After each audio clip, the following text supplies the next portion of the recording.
வணக்கம். எல்லோரும் எப்படி இருக்கிறீங்க? எல்லோரும் நல்லா இருக்கிறீங்களா? எல்லோரும் நல்லா இருக்கிறதுக்கு என்னுடைய வாழ்த்துக்கள். இன்றைக்கி நான் உங்களுக்கு வான்கோழியில் வறுவல் செஞ்சு காட்டுறேன். அதுக்கு என்ன தேவை, எப்படி செய்யணும்னு பார்ப்போம் வாங்க. நான் 1.25 கிலோ வான்கோழி எடுத்துருக்குறேன். அதில் நான் மஞ்சத்தூள் போட்டு கொஞ்சம் நேரம் ஒரு 5 நிமிஷம் வச்சுருந்து ஒரு 4 தடவை கழுவிக்கணும் அந்த வான்கோழி. ஏன்னா அதெல்லாம் கொஞ்சம் கவிச்சத்தன்மை இருக்கு இல்லையா, அதனால் நான் நல்லா கழுவிக்கினேன். அதுக்கு என்ன தேவைன்னு பாருங்கள். 1/2 டீஸ்பூன் மஞ்சத்தூள், 1.5 டீஸ்பூன் சீரகத்தூள், 1.5 டீஸ்பூன் மிளகாத்தூள், 3 டீஸ்பூனு காடி,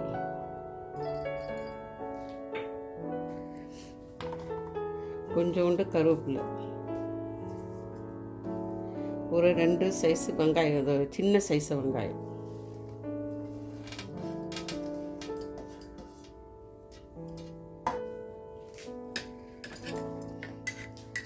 டொமாட்டோ 6 டேபிள் ஸ்பூன். இது நீங்கள் தக்காளி பழமாக கூட நீங்கள் வெட்டி போட்டுக்கலாம். போட்டிருந்தாக்கா ஒரு 2 மீடியம் சைஸ் தக்காளி பழம் போட்டுக்கோங்க. இஞ்சி பூண்டு 2.5 டீஸ்பூன்,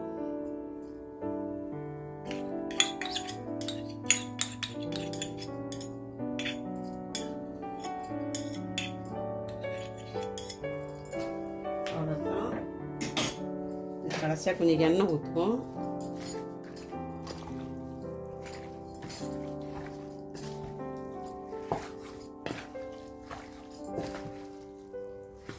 நான் ரொம்ப அதுக்கு சதன்னு போட்டாக்கா ரொம்ப சோசு வந்துடும். அதனால தான் நான் வெங்காயம் தக்காளி எல்லாமே கொருவாக போட்டுக்கிறேன்.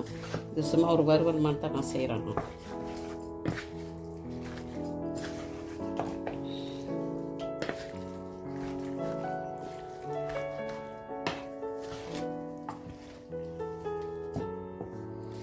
இதை குக்கரில் உடனே வச்சு மூடி போட்டு செஞ்சிடாதீங்க. ஒரு 5 நிமிஷம் அப்படியே விட்டுட்டு அப்புறமா குக்கரில் அனல் போடுங்க. அது அடுப்பில் வச்சு அனல் போடுங்க.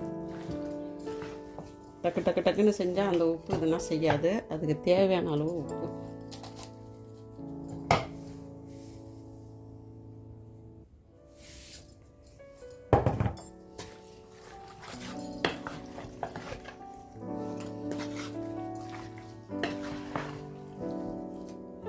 இது காஷ்மீரி சில்லி போட்டால் நல்லா கலர் அழகாக கொடுக்கும். பார்ப்போம் காரம் எல்லாம் எப்படி இருக்குன்னு தெரியாது.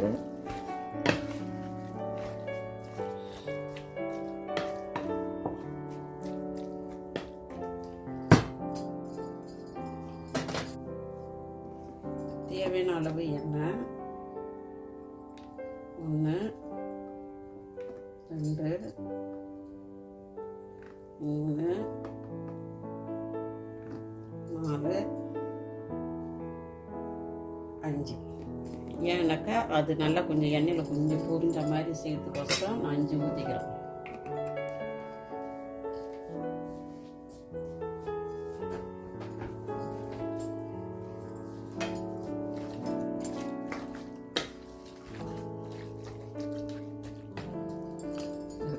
மூடி போட்டு விட்டுக்குவோம். கொஞ்சம் நேரம் இருந்துட்டு அப்புறமா அடுப்பை அலுமி பண்ணுவோம், போடுவோம்.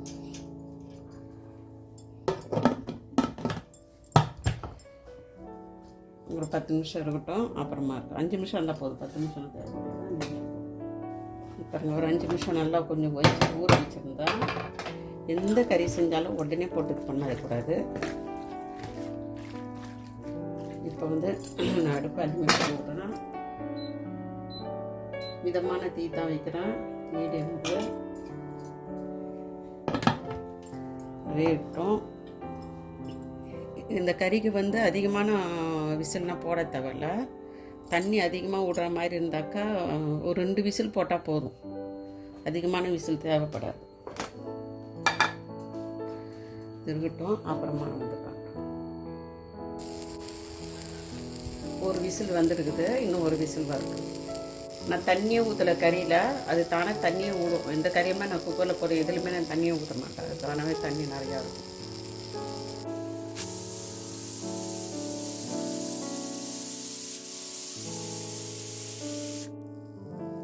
2 விசில் வந்துருக்குது. அந்த ஆவியெல்லாம் போக விட்டுட்டு அது எப்படி இருக்குன்னு பார்ப்போம்.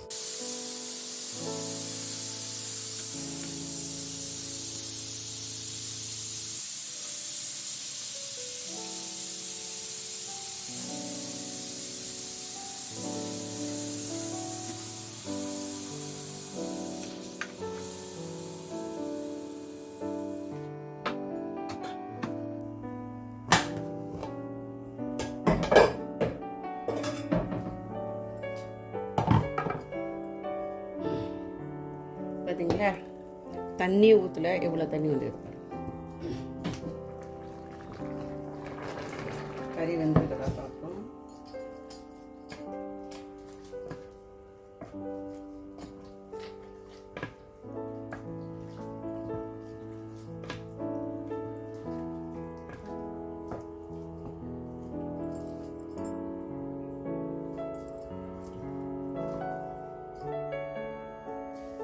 இந்த தண்ணியில் இந்த கறி வேகிறதுக்கு சரியாயிடும். நான் அதனால் கொஞ்சம் அதிகப்படுத்துகிறேன். கடைசியாக ஒன்று போடணும். அப்புறம் சொல்கிறேன்.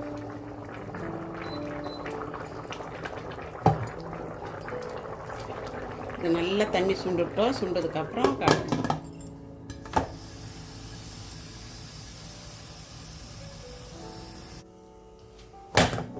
ஏன்னா அடுப்பில் வச்சு நம்ம திறக்கக்கூடாது. அது பொங்கின்னு இருக்கும். அடுப்பில் வச்சு திறக்கக்கூடாது. அதுக்கு தான் தனியாக தண்ணி நல்லா சுண்டணும். ஒரு தண்ணி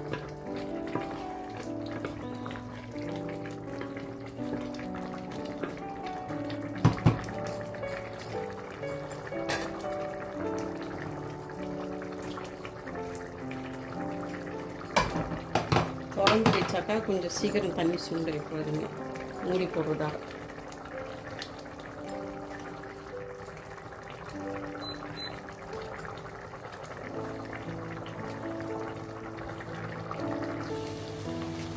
பாருங்கள், தண்ணி நல்லா இந்த அளவுக்கு சுண்டி இருக்குது. இப்போ நான் என்ன செய்கிறேன்னாக்கா கொஞ்சம் மிளகு தூளை போட்டு விடுறேன்.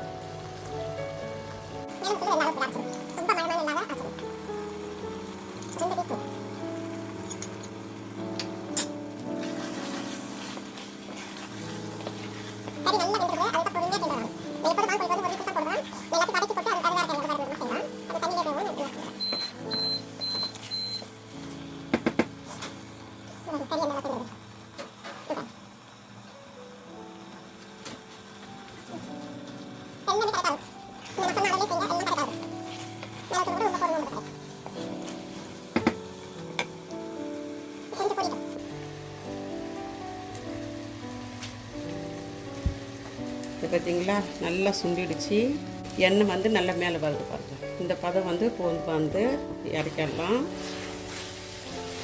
அப்படித்தான் போஸில் வச்சுருவேன். அப்புறம் வந்து அலுமி பண்ணுறதுக்கு வந்து கொஞ்சம் மறந்து போயிடணும்.